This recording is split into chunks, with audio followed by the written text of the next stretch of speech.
Okay, so today we're kind of getting down to the wire. We don't have a lot of classes left. This is our last class that we're going over reading. So if you guys have any questions about reading at all, today is your chance to ask me them, especially now that we're like going through it. Not next week, but the week after, I will be here to do English. So if you have them, then you can ask me as well. But try to get all your questions answered today for reading. Also, if you don't already have your order picked out, try to solidify that today. Is anybody like still completely confused? They have no idea what they want to do for their order yet? What do you mean? Like what order you want to do the passages in? For Or does reading? everyone feel like they, what's that? For reading? For reading, yep.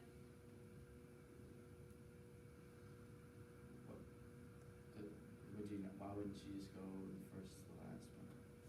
So this was kind of one of the first class. We talked about how with reading, you want to do it in your order of ease. So you don't have to go in order of them. So choose things that are going to interest you. Or sometimes people find like one passage to be a lot easier than the others. Again, sometimes if it's just a topic that interests you, then you'll find it to be easier. So I would say think about like the type of things that you enjoy. So if you really like, so like humanities is going to be like art and music and things like that. If that's something that you find interesting, then maybe you want to do that one first or second. For me, I always did social science very last because I absolutely hate history. And so that one was always the hardest to me because I never understood what it was talking about. So then the thought is that if you get through the ones that you find to be the easiest, number one, you're going to get through them quicker because if you're understanding it better, you can answer the questions quicker. And number two, you'll be able to answer more questions correctly because you won't have to be like keep going back to look for the answers, because if you're understanding it, you should be able to answer them without like going back and searching for the answers. So hopefully we should get to some practice passages today. And so that can kind of help you solidify that a little bit. But do you guys at least have like some sort of idea of what you want to do for your order? Okay. And if you have any like specific questions about any of the different passages or the passage types, feel free to ask about that.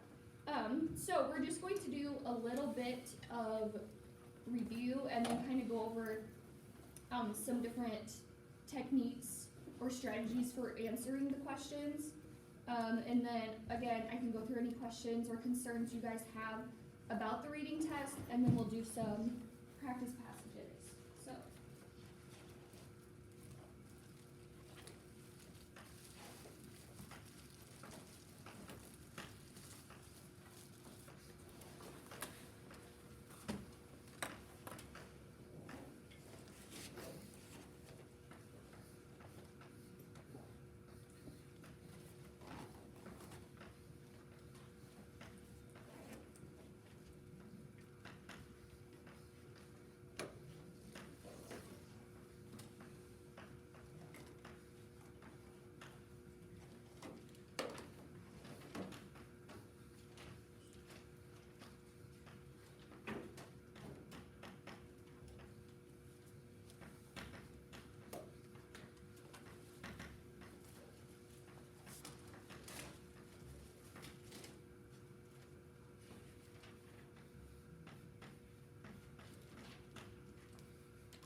Okay, so to start off with, these are going to be the things that you want to do before you actually start your test.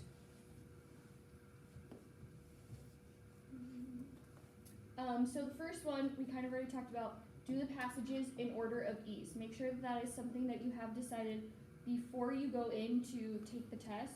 It's not something that you want to be like flipping through trying to figure out which one's going to be the easiest. Have that already set. And something that I did was I would always get, for some reason, I would like get confused and flustered when I would start the test. And so I thought I would forget like which order I was going to do.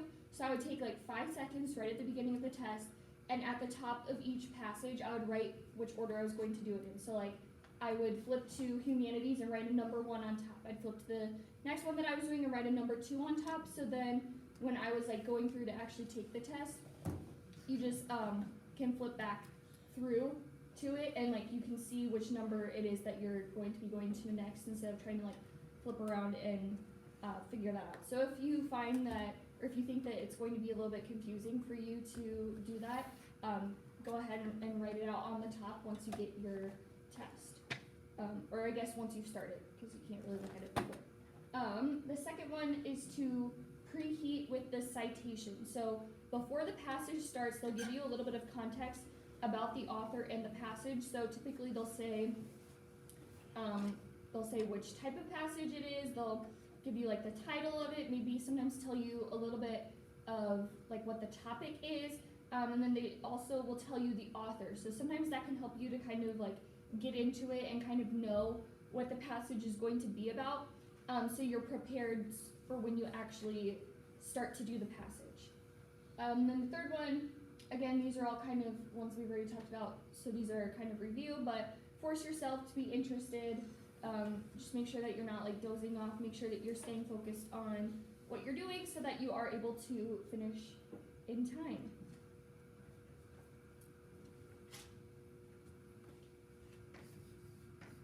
So now let's move on to while you're reading passage.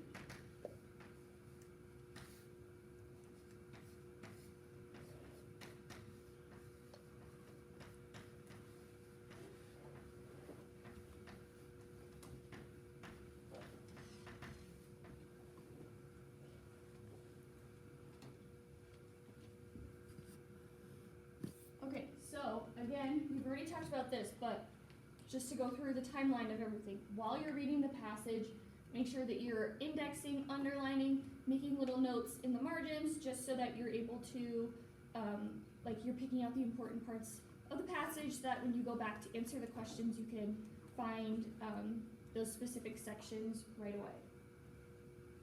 And now we'll get into when you're answering the questions.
Sorry, are you guys able to see that back there? Oh, right, just right now, okay.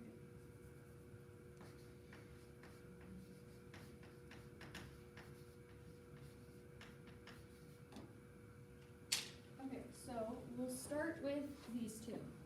So these are a couple different ways to go about answering the question. So the first one is when you're reading the question, you should be able to, if you had a good enough understanding of the passage, you should be able to answer it before you look at the answer choices. So think of what the answer should be in your head, and then look at the answer choices and see if one of those matches up with it.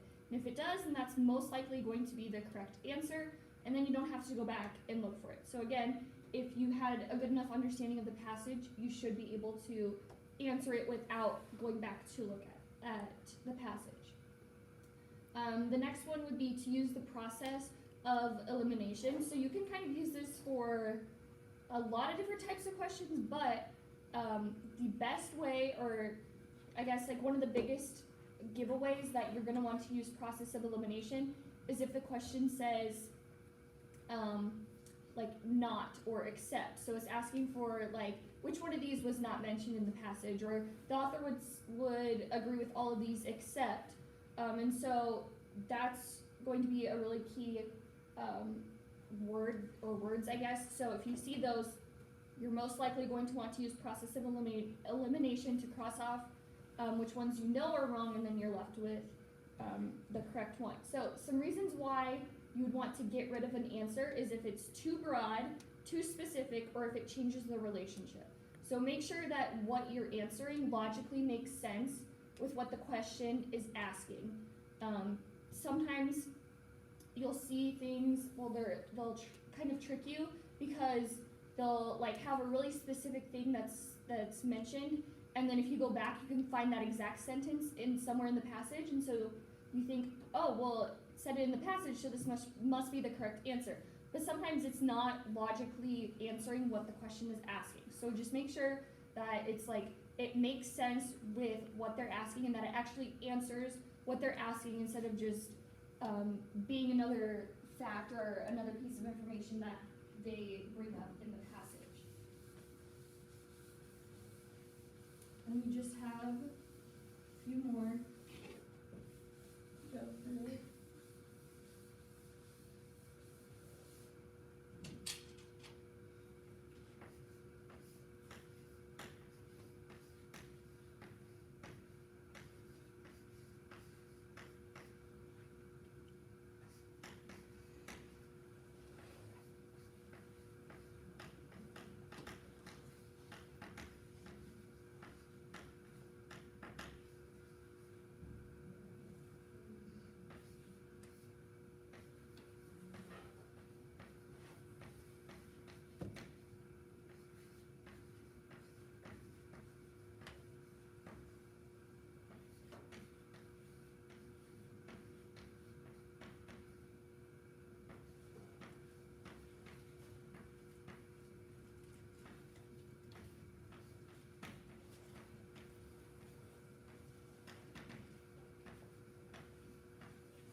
Okay, so I kind of already talked about number 7, but just make sure that you're answering what the question is asking and not just choosing an answer that's supported in the passage but doesn't like make sense with it. So just make sure that you're not just like choosing an answer just because you think that it would be supported by the passage. Just make sure that it logically follows what they're asking. And then number 8, make sure the passage supports the answer. So all of the answers can be found somewhere in the passage. Sometimes it will be explicitly stated, like word for word, it'll tell you exactly what the answer is. Other times it'll be alluded to. So you'll have to determine like what the author is actually thinking, or sometimes they'll say things that give off like a certain, like they kind of tell you what the author's opinion is. So with those, I would say just pay attention to the wording that they use, pay attention to the language that they're using, because a lot of times they'll lead you to an answer. If the author does not like something or they don't agree with it, most of the times, if they're not going to explicitly state it out, like the word choices that they use will make it very obvious that they don't like this or that they don't agree with it. And then also sometimes, it doesn't happen all the time, but sometimes you could have a passage where you already know some of the information. So like maybe it's a topic that you are a little bit familiar with, And so maybe you read the answer choices and you know that this answer is correct, but it was never stated anywhere in the passage. Nothing that it says in the passage would make it seem like this is the correct answer. So just because you know that that is factually correct does not mean that you can choose the answer. It has to be supported by the passage. And again, that doesn't happen all the time, but sometimes it is about topics that you're already a little bit familiar with. And then the last one, just kind of a general rule of thumb, if you're 30 seconds in to a question and you're not 30 seconds from the end, just skip it and come back. So if you're working on a question and you're just like, you're really struggling with it, one time I just really could not understand what this question was saying, and I read it like 5 times and I still couldn't understand what it was saying. You just need to skip it and come back, because reading it again and again and again is just going to waste your time when you could be answering other questions that you're able to get like really quickly. So just make sure that you're not spending too much time on just one question. And again, this doesn't have to be exact. Just like if you feel like, oh my gosh, I'm spending way too much time on this question, I still don't know what it's asking, I'm not understanding this, just skip it, make note that you skipped it, and then come back to it at the end if you have time. Because again, it's probably just going to be a question that is more difficult. Whereas if you move on to the next passage, you might find some more questions that are easier for you to answer. And so if you're able to get to those and answer those, it's going to be better than just sticking to trying to answer just one question. Okay, are there any questions about anything that I've gone through today in any of the other sessions about reading? I know it's been a while since we've done reading, so some of this is a little bit of a refresher for you guys. How do you feel about the reading test overall? Like, do you feel pretty confident that you're going to be able to get it done in time? Or like, what do you guys feel like is your biggest struggle with the reading test? Like, what's the hardest part of it for you?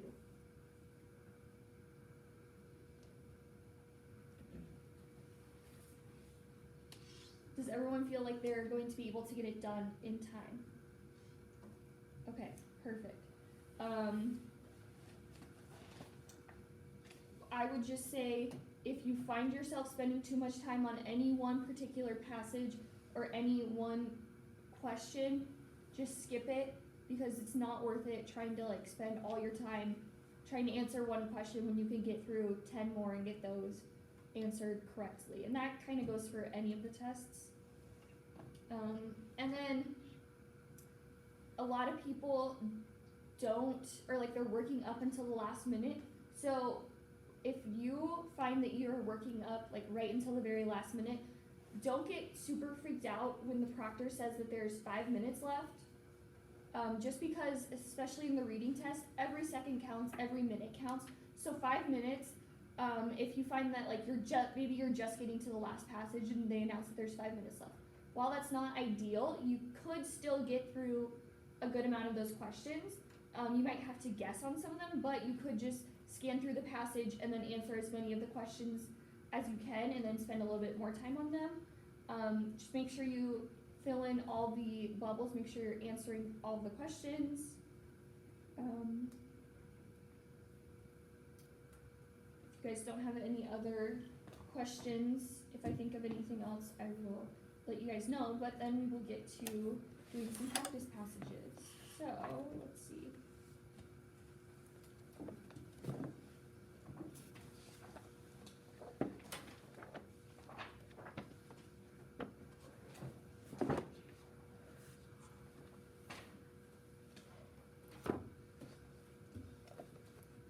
Okay, so I think last time we got through 3 of the 4 passages of a test.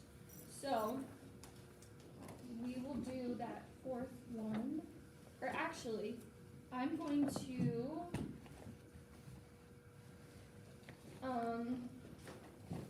let's see. Okay, so even if you don't have your exact order picked out, just kind of think of generally what you would do how many of you would put prose fiction in your top half? So like either your first or second choice. You don't really know? 5 or 6, okay. Would prose fiction be anybody's in their second half? Like, okay. Okay. What about the social studies or social science? How many of you would do that one first or second? Okay. So then the rest of you would be in your second half. What about humanities? Would that be anybody's? What is humanity? That's like art. So it could be like music, could be like actual art, could be photography, could be a lot of different things. So just a couple of you, okay? And then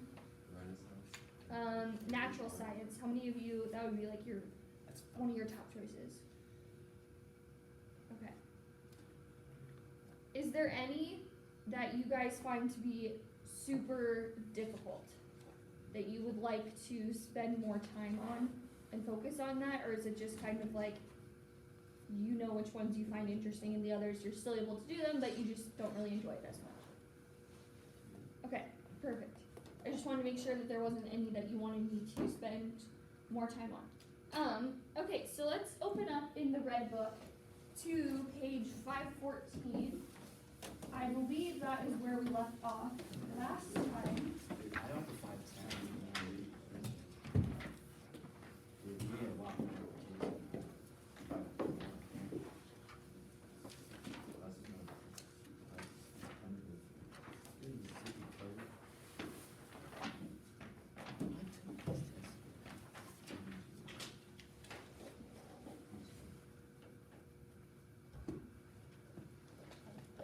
Okay, does everyone see where we're at?